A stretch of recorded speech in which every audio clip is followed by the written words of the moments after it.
Hello and welcome to the Car Care Nut Shop, and welcome to this 2007 Toyota RAV4, which have slightly ruined my day and the owner of the car's day because of a small piece of candy.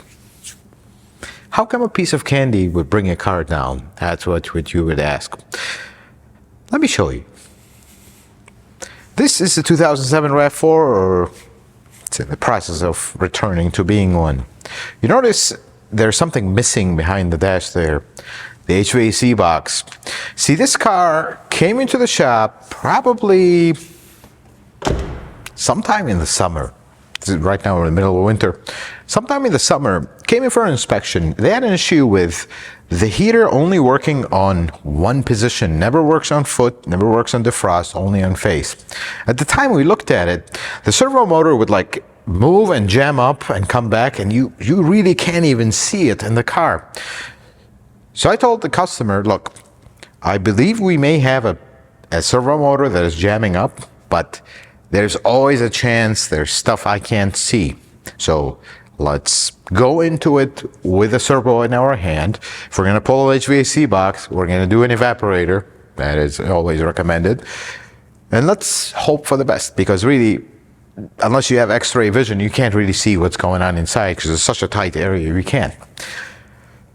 Well, the customer's from out of town. Here's how the part where it ruined his day. He dropped it off, I want to say Tuesday. Told us is from Tuesday to Friday enough time for you to take the dash out, fix it, put it back. You also have an axle seal leaking in the back, some fuel tank straps that are rusty. I told him I can do that because he's traveling from another state. We are in his way to go to another destination. I believe one of his kids is in college. He's going to go visit them, take a rental car. We'll work on the car. On his way back, pick it up, drop off the rental car, and drive home. That worked perfect. And today is Wednesday, and we got the axle seal done. We got the fuel tank strap. The HVAC box is out of the car. We're doing great.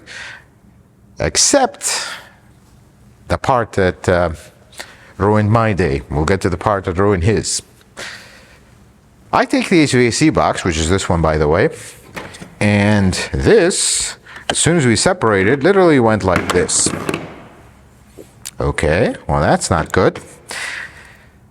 And then I am testing the doors, and I want to show you this. First, here's how this works. This is the servo that we were kind of suspect that it is jamming up. And I'll show you why it was jamming up. So the way this works is, this is the blower case, this is the HVAC box. This sits right here, and this is the firewall, this is the front. I mean, if you come around, Jose, I want to show you this. Inside the car, the dash is here and everything. You can't even see that. Right now, it's still separated. If I sit it all the way, you barely can see it moving, let alone touch it. You can't. That's the problem. So we got this out. This thing fell out. This servo motor turns, and then it's gear-to-gear drive here. It turns these two doors, which change to defrost, foot, and face. This is the foot right here. Do you see when I move this door? Right now it's closed. When I open it, it actually closed the other side and opened this one. Now air will come to the foot. The defrost and the face are these two. If you move this door this way, it'll be defrost. If you move it back, it'll be face. Watch what happens when I try to move this door. It just jams up. I can't push on it. Okay, well, that's a problem. But here's the bigger problem. This is this lever that controls that door. Watch the door when I move the lever. Nothing is happening. Because if you look here, it's going to be a little hard to show you, and we're going to do our best to show you. See when I move the door? See how that's broken? Right there. Well, that's not good. But here's the thing with these.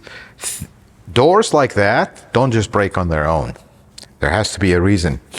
And this is where a small, tiny piece of candy, right there, you actually can see it, right there, fell in, jammed this door. So now when I try to open, when the motor is trying to open this door, it gets jammed against the piece of candy.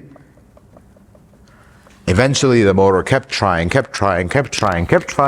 until this broke.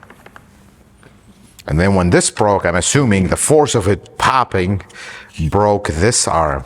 So this clips here, but if you notice, there's a clip here, no clip here. Because initially I was really contemplating, okay, if we take this apart, I try to reinforce this and weld it, and big prayer and we hope for the best. But what about this? I have two components that are broken.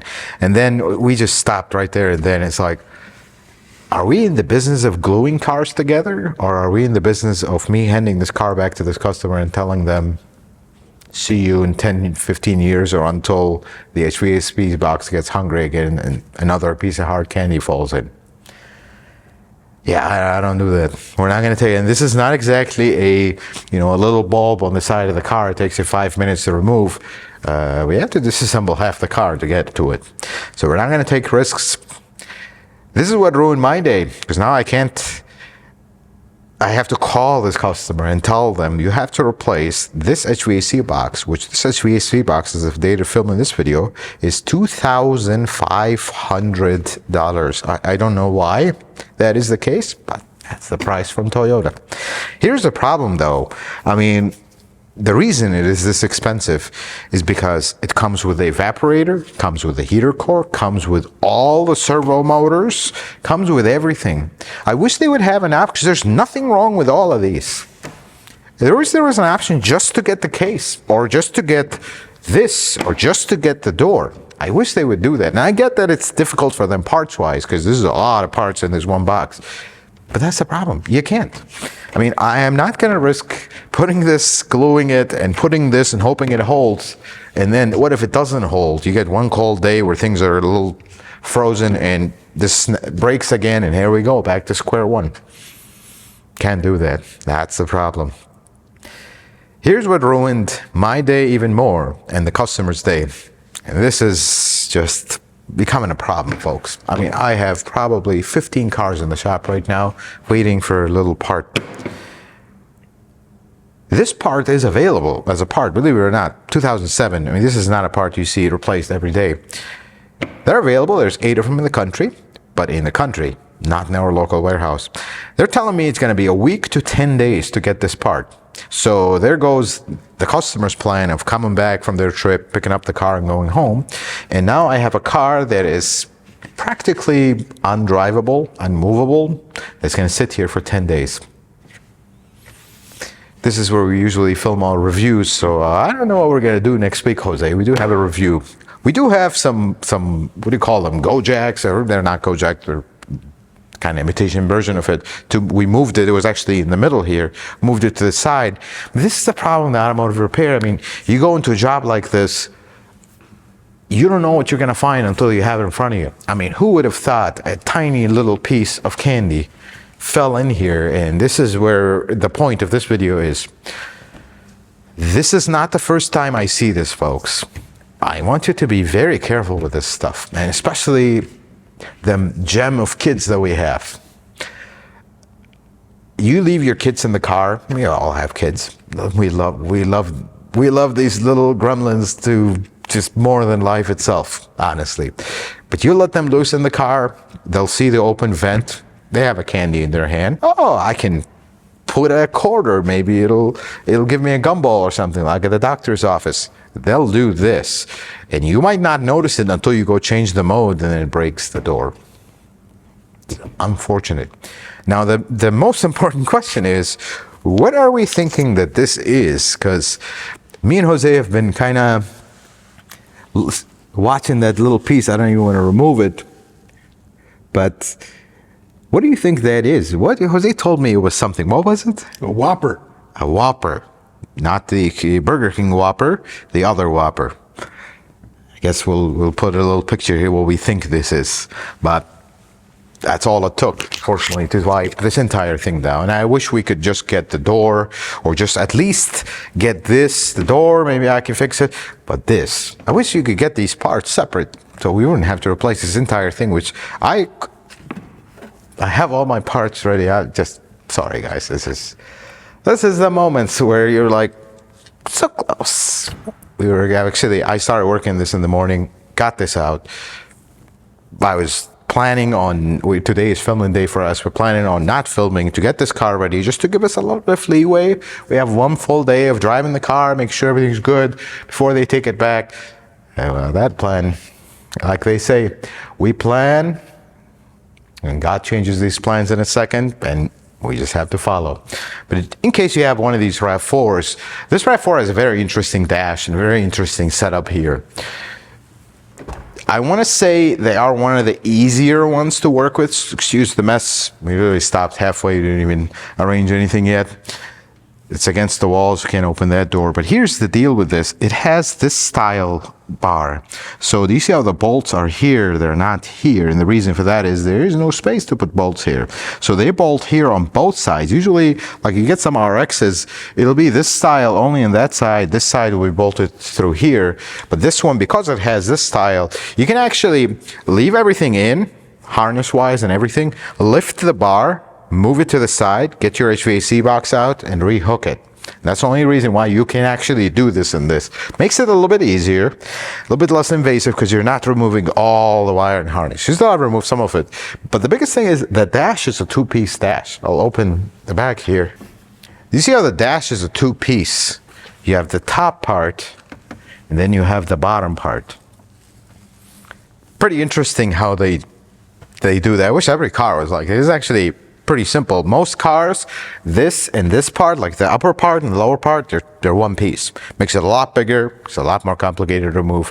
But they did it this way, and the best part is this part is actually very simple to remove. The top one, bottom one, not super difficult, but a little bit more involved. The top one is very easy to remove. So if you need to do an airbag, for example, very simple. And that part is nice. But folks, join me in one thing in this car, in this owner.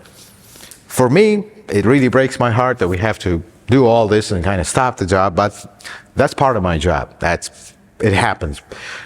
But for the owner, this is really making their day a bad day. I mean, they're going to have to spend a lot more. All their travel plan got thrown out the window, and let's start all over figuring out. They're down their car now, and let's give them a word or two of encouragement, because this could happen to anybody. You know, they are the original owner of this car. It's one of their kids. I don't see it another way. Hope these kids are not all grown up. I hope these kids are making dad proud, because this hurts. Let's put it this way. For a tiny little hard candy or whichever Whopper you said, Jose, or something, this car is down. And that's the reality of automotive repair, folks. But and this is the last thing I will tell you, if you know you dropped something here, what do? Immediately shut off the HVAC. Do not use it. Do not change the mode or the temperature.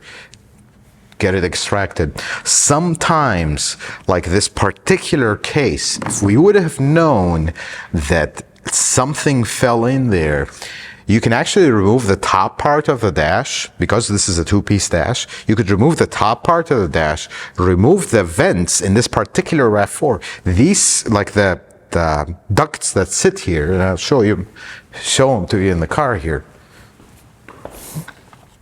These ducts, they just sit there. You can actually remove them very easily. In most cases, you cannot.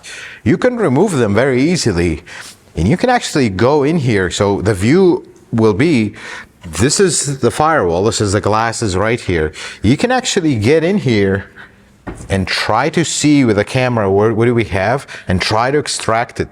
And you'll get that piece out and we're back to operation without any issues. But unfortunately, that was not the case with this one. Common stuff that fall on HVAC boxes, which I wish on nobody, because this thing gets pretty expensive. And this is a basic car. Imagine you getting some of them Lexuses. Things are gonna get very expensive. I've seen folks drop candy, like this one. I've seen folks, and a common one, pens. I've seen folks drop pennies. And you might be wondering, how do you drop something like that? Look, folks, nobody wakes up in the morning and wants to drop something in here. But here's the common stuff. And there's one car in particular, I see so many off with this same issue. 2013 all the way to 18 RAV4. They have a vent in the top of the dash where folks will put their items there. It's right in front of the bed. You accelerate hard, you brake hard, something falls in there, you won't even notice. And don't leave loose items in your car. That's never a good idea. Loose change, pens, hang stuff where they're not supposed to be. If you have items, put them in storage bins, not loose in the interior, because this is what you end up having, although I don't think this was the case in this one. But in the case of pens, hairpins, coins, stuff like that, it'll just fall in there and you won't even notice. The next thing you know, we got this. And this just breaks my heart, folks. Folks, I hope this video was helpful and informative. I hope you learned something new. If you like it, consider giving it a thumbs up. If you're not a subscriber, consider subscribing to the channel. Check out some other videos. Until the next video, folks, may the Lord bless you and keep you, and you have yourself a wonderful day.